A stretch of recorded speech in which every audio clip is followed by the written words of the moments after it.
Hello, YouTubers! Welcome back to Red Say 3 Readings! We are doing Ever the Blue Engine, because yes. Enjoy! Yeah.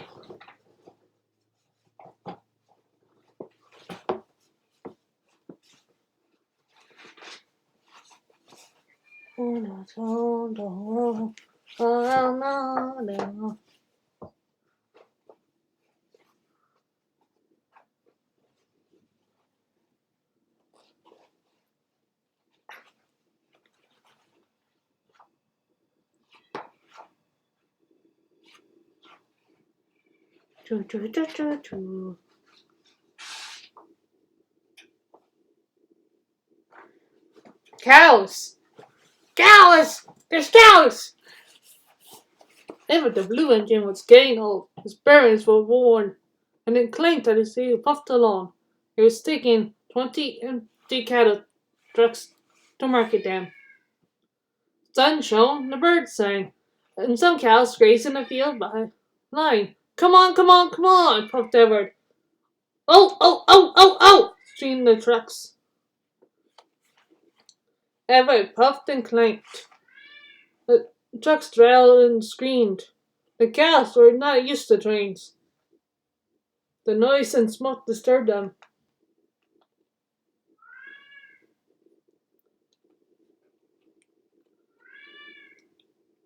They twisted up their tails and ran. They galloped across the field, broke through the fence, and charged the train between the 13th and 14th trucks. The coupling broke. When the last 7 trucks left the rails, they were not damaged and stayed upright. They ran for a short way along the sleepers before stopping.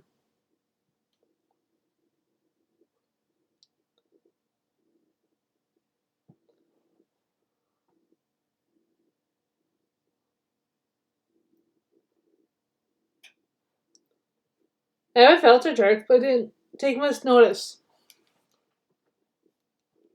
He was used to trucks. Bother those trucks, he thought. Why couldn't they come quietly?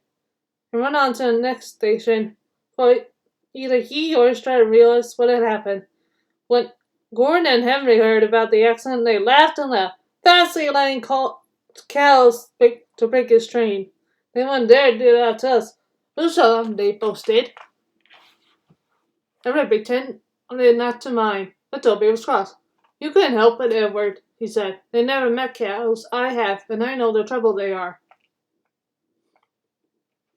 Some days later, Gordon rushed for the station. Poof, poof, poof. He whistled, mind the cows.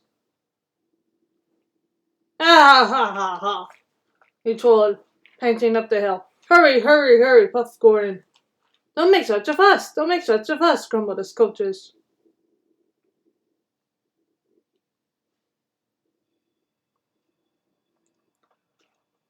They mumbled over the viaduct and wore food.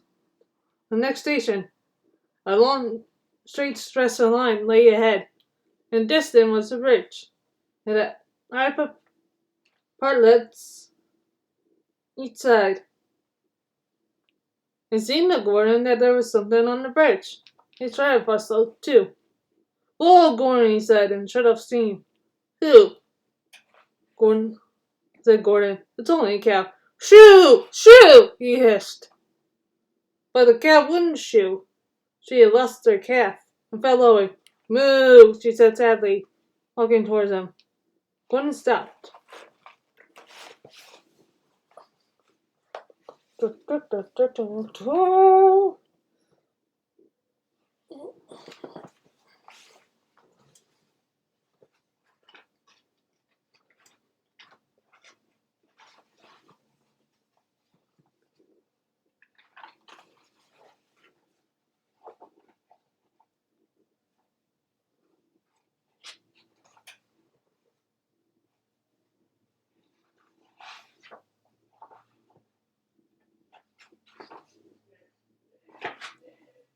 Each fireman and some passengers tried to send her away, but she wouldn't go.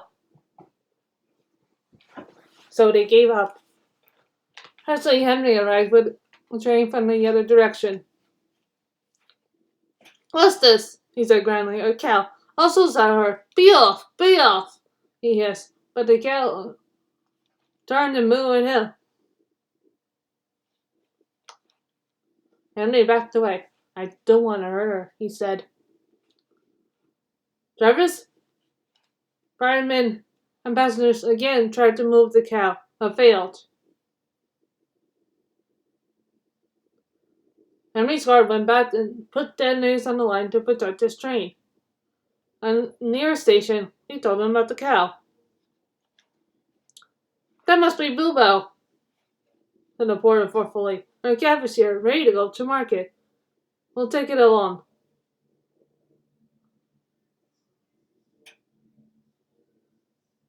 So they unloaded the calf and took it to the bridge.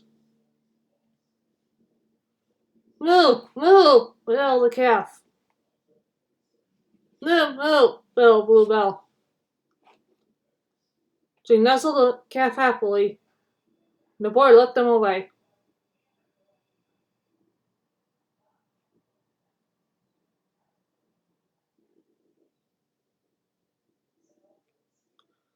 The two trains started. "Not a word. Keep it dark," whispered Gordon and Henry as they passed. But the story soon spread. "Well, well, well," chuckled Edward. "Two big engines afraid of one cow." "Afraid rubbish," said Gordon huffily. "We didn't want him to hurt himself by running against us. We thought as to not excite her. You see what I mean, dear Edward?" "Yes," Gordon said Edward gratefully. Gordon felt somehow that Edward saw only too well. Birdie's chase. "Beep, beep, we're late," fussed Edward. "Beep, beep, beep, beep, beep, beep. There's Thomas. He usually doesn't make us wait." "Oh dear, what can the matter be?" sang the fireman. "Johnny's so wanted. You never you mind about Johnny," laughed the driver. "Just you climb on the cab and look for Thomas. Can you see him?" "No." The guard looked at his watch. 10 minutes late," said the driver. "We can't wait here all day."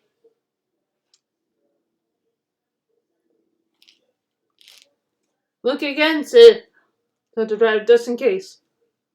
The fireman got to his feet. "Can you see him?" "No," he answered. "It's pretty bust in Cherry Harry.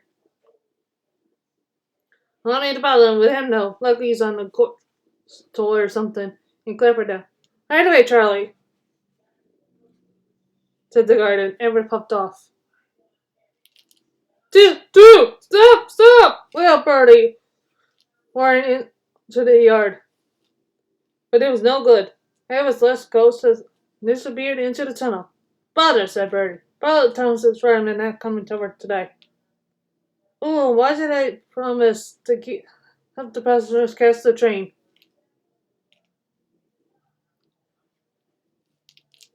"That will do, Bertie," said his driver. "A promise is a promise, and we must keep it."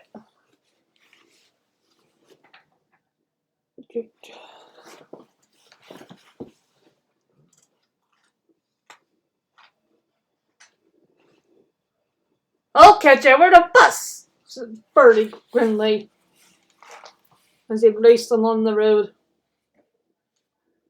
"Oh, my gears and axles," he groaned, toiling up the hill. "I'll never be the same bus again." "Toot, toot, toot, toot, toot, toot, toot! I see him! Hooray! Hooray!" he jeered as he reached the top of the hill. He reached the station. Bertie groaned the next minute. "No," he stopped by a signal. "Hooray! Hooray!" And he tore down the hill, his brakes squealing at the corners. His passengers bounced like balls in a bucket. "Well done, Bertie!" they shouted. "Go it! Go it!" Hens and ducks scattered in all directions as he raced through the village. "Wait! Wait!" he shouted, skidding into the yard. He was just in time to see the signal drop, the guard wave his flag, and Edward puff out of the station. His passengers rushed to the platform, but it was no good. And they came bustling back. "I'm tired, Bert. said Bertie unhappily. Never mind, Bertie, they said. Act him quickly. Third time lucky, you know. You think we'll catch him at the next station, driver? There's a good chance, he answered. Our road keeps close to the line, and we can climb hills better than Edward. Thought for a moment. I'll just make sure. And then spoke to the station master, and while the passengers waited impatiently in the bus. This hill is too steep! This hill is too steep! Grumbled the coaches as they were snoring in front. They reached the top. At last, they went smoothly into the station. Beep, beep, beep, beep, whistled Edward. Get in quickly, please. The boys and people hurried, and they were impatiently waiting to start. Beep, beep, whistled the guard. Edward started to look back, but the flyer didn't wait. There says Dustin, toot toot! The station master ran across, snatched the green flag out of the guard's hand. But everything happened at once. Toot toot toot toot toot! Belled Bertie. Its passengers poured onto the platform and scrambled into the train.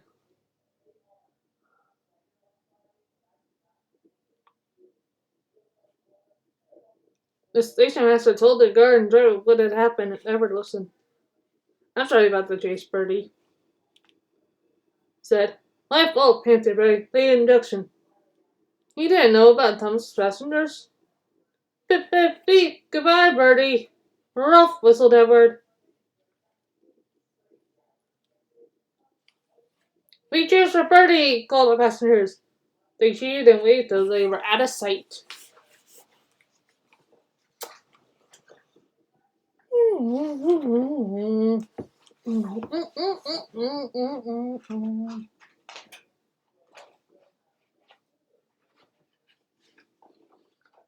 Safe from scrap.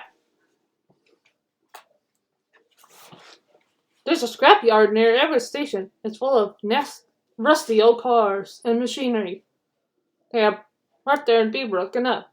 The pieces are loaded into trucks, and Edward pulls them to the steelworks where they melted down and used again. One day Edward saw a traction engine in the yard. Hello, he said. You're not broken and rusty. What are you doing there? I'm Trevor, said the traction engine sadly. They're going to break me up next week. What a shame, said Edward. My driver says I only need some paint, Brussels, and oil to be good as new, Trevor went on sadly. But it's no good. My master doesn't want me. I suppose that's because I'm old-fashioned. Edward snorted indignantly. People say I'm old-fashioned, but I don't care. The Fat Control says I'm a really useful engine. My driver says I'm useful too, replied Trev. I sometimes feel ill, but I don't give up like these tractors. I struggle on and finish the job. I've never broken down in my life, he ended proudly. What work did you do? asked Edward kindly. My master will send us from farm to farm.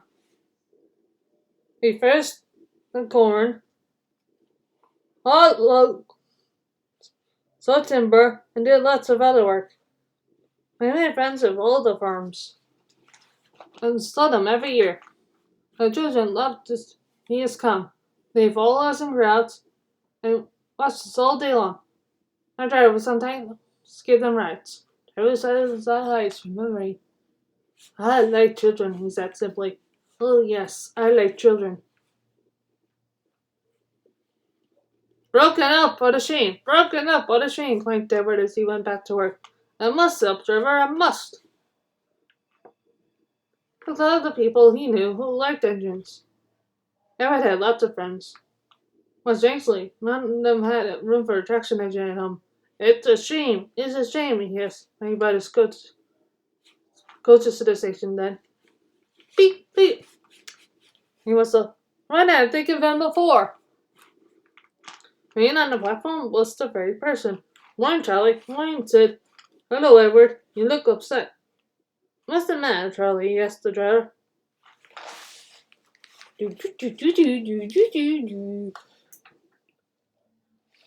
Ugh.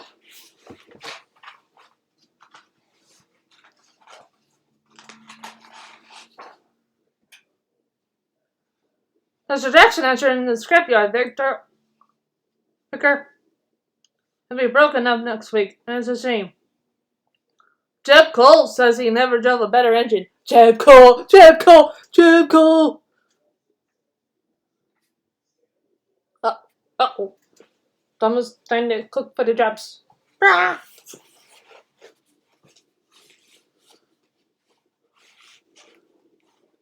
Do saving, sir. You got room, sir. Yes, Everett, I got room, laughed the figure. But I don't need a traction engine.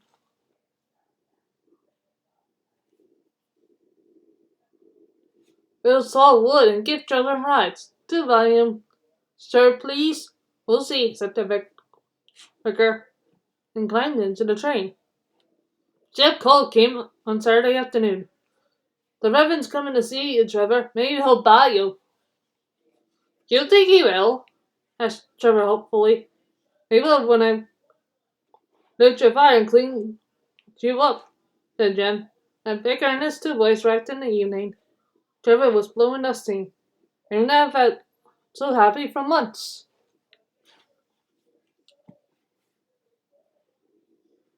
What's this, Reverends? Called Jem, and Trevor chuffed happily about the yard. Oh, Daddy, do buy him, pleaded the boys, jumping up and down in excitement. Now I'll try. And the victor climbed up beside Jem. So, your paces, Trevor, he said, and drove him about the yard. Then he went into the office. He came out smiling. I got him. Cheap, Jim. Cheap. You that, Trevor? Cried Jim. The Reverend saved you, and you live at the vicarage now. Beep, beep, whistled Trevor happily. Will you drive him home? Meet Jim? And take these scallywags with you? I won't want to come in the car when there's a traction engine to drive on. Jarvis' home and the vicarage orchard is close to the railway. He sees Everett every day. His paint is spotless and his brass like gold. He salts firewood in the winter, and Jim sometimes borrows him when the tractor fails. Trevor likes doing his old jobs, but is happy to say so the church feet. Then with a long wooden seat bolted to his bunker, it just around the orchard, giving rides to children. Long afterwards, you'll see him shut his eyes, remember. I like children, he whispers happily.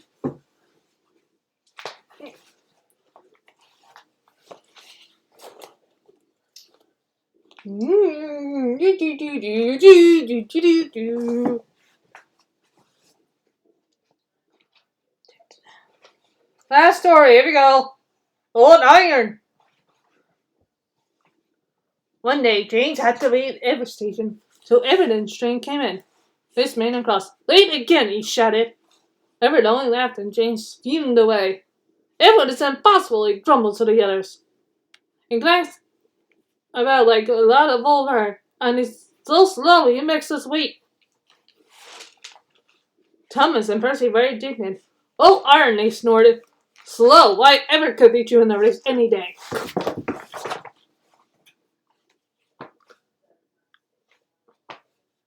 Ah!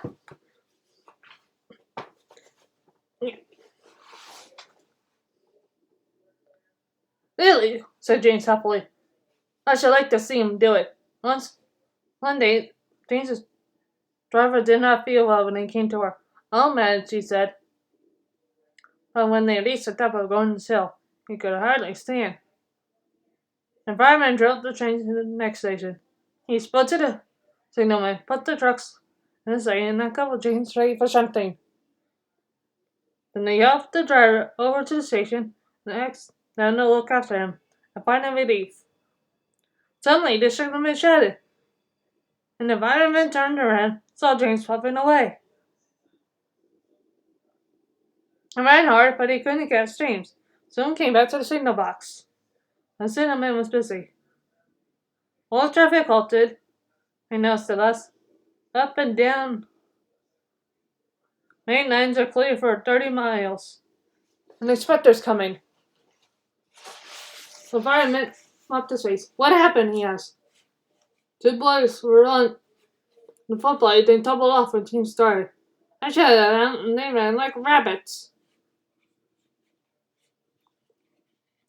Just let me catch them, said the fireman grimly. I'll chase them to metal with my engine. Both men jumped as the telephone rang. Yes? Answered the cinnamon. He's here. Right, I'll tell him.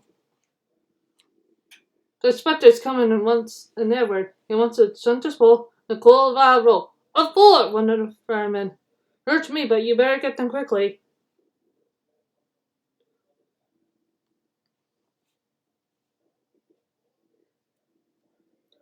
The fireman was ready and waiting with Edward erect. The inspector slowed pulling the rope. Good man, he said. Jump in. We'll catch him, puffed Edward. Pausing to the up line in pursuit. James was laughing when they left the yard. What a lark, he chuckled to himself. Firstly, he missed his driver's hand on the regulator, and he realized there was someone in his cab. Where's the daily rail? I can't stop! Help! We're coming. Edward was pitching up behind with Evan wants to see me head.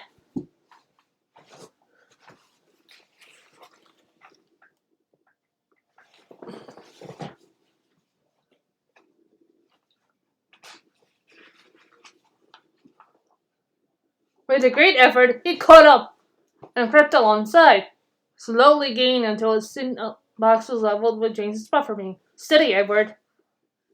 The inspector stood and Edward's fun. Albert noosed the rope in the crook of the center spool. He was trying to flip it over James's buffer. It just laid and worked. Tried again and again. More than once he nearly fell, but Judge stayed him up. At last, got him! He shouted. He pulled the noose tight and went back to the cab safely. Gently braking, so as to not tap the rope. I was trying to check the engine speed, and Jesus Ryman scrambled across and took control. The two engines bucked back side by side. So the old iron caught you after all, chuckled Edward. I'm sorry, whispered James. Thank you for saving me. That's all right. He was splendid, Edward. The Fat Control was waiting, and thanking the men warmly. Final piece of work, he said. James, you can rest, and then take your train. I'm proud of you, Edward. You shall go to the works and have your war parts mended. Oh, thank you, sir, said Edward happily. Be lovely not to clank. The two naughty boys were soon caught by the police, and the fellows whooped them soundly. They were also forbidden to us James till they could be trusted. James soon got well in hospital. He was now back at work. James missed him very much, but he missed Edward more. He was glad to know when Edward came home the other day. James and the other engines gave him a tremendous welcome. The Fat Control things would be back for weeks. The end. Goodbye.